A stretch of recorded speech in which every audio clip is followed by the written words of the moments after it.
The continent was never a place for the weak.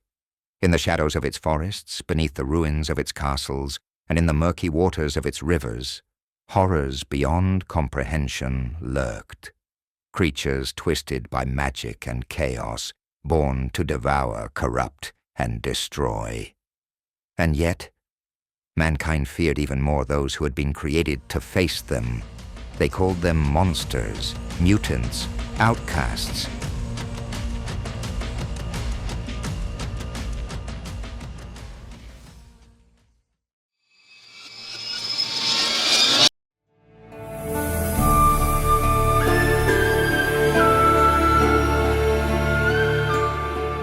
But they are witchers, hunters forged in blood and alchemy, born of pain, rejected by the very humanity they swore to protect. Today we'll explore their cursed origin, their schools, their so-called code, and their inevitable fall into oblivion.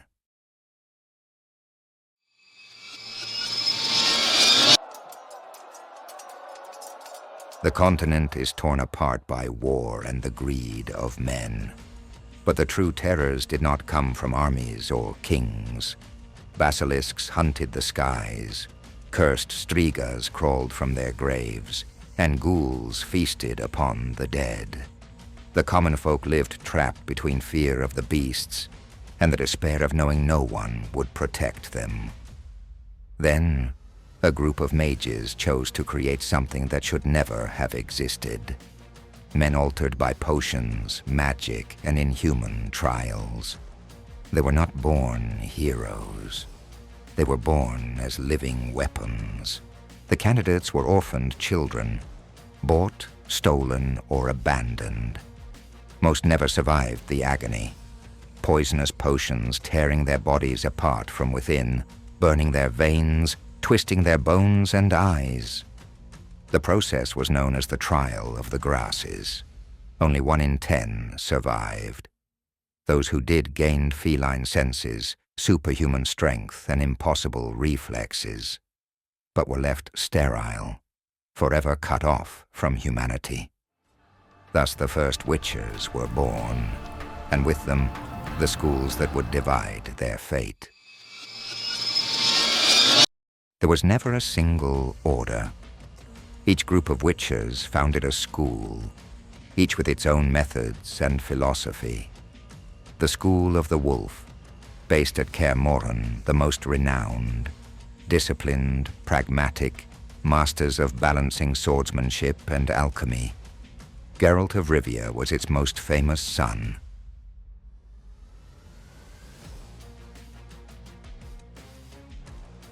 The School of the Cat, swift and feral. Their brutal training left them unstable. Many became mercenaries or assassins of men. The School of the Bear, towering warriors in heavy armor, experts in endurance and direct combat. The School of the Viper, masters of stealth and poison, trained to kill both monsters and inconvenient people. The School of the Griffin, guardians of arcane knowledge, closer to magic and the study of signs than to raw brutality. The lost schools, like the manticore or the crane, of which only whispers remain. Each school was merely a different interpretation of the same destiny, that of being solitary hunters in a world that never accepted them.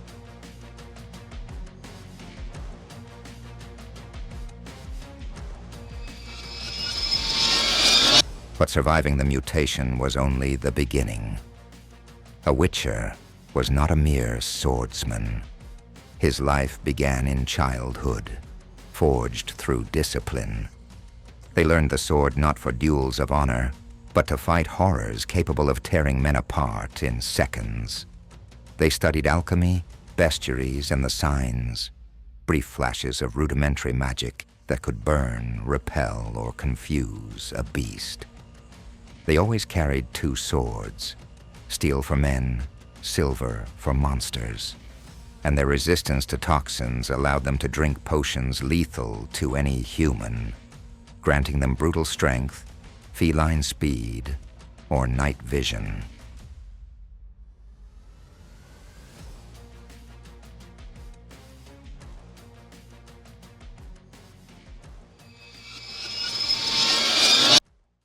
A witcher never killed for free.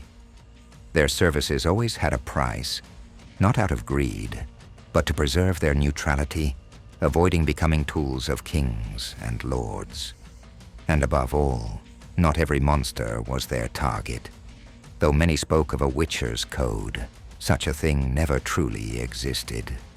What guided their hand was an older principle: the balance of chaos. They eliminated creatures that threatened that balance. Those that ravaged villages, corrupted forests, or devoured cities. But they were never to meddle in purely human wars. Of course, every witcher interpreted neutrality in their own way. Some followed it like a sacred law, others twisted it to suit their needs, and a few betrayed it without remorse.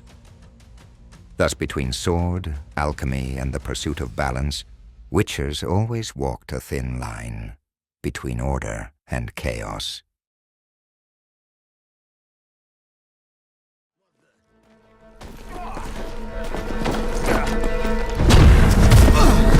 Close your eyes. Hit him!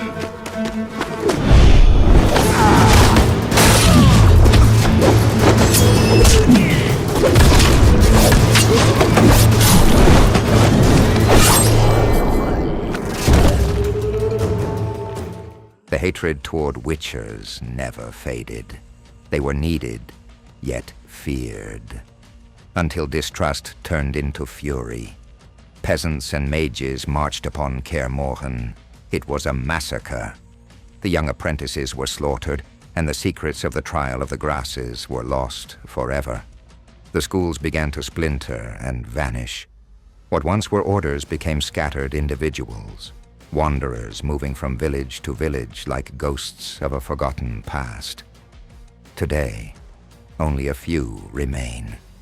Weary hunters reluctantly hired, despised by those who still need them.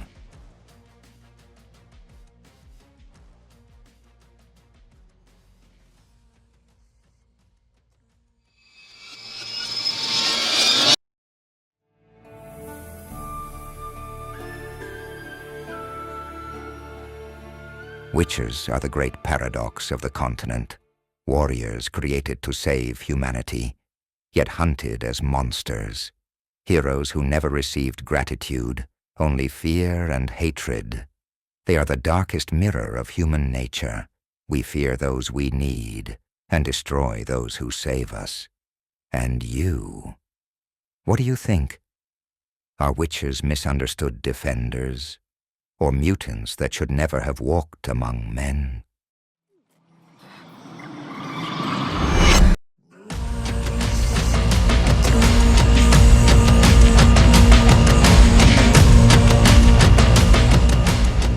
Thank you for watching this chapter. If you wish to keep walking the path, subscribe. Here, you'll uncover the mythical warriors of history and fantasy, their gifts, their curses, and the shadows that have always followed them.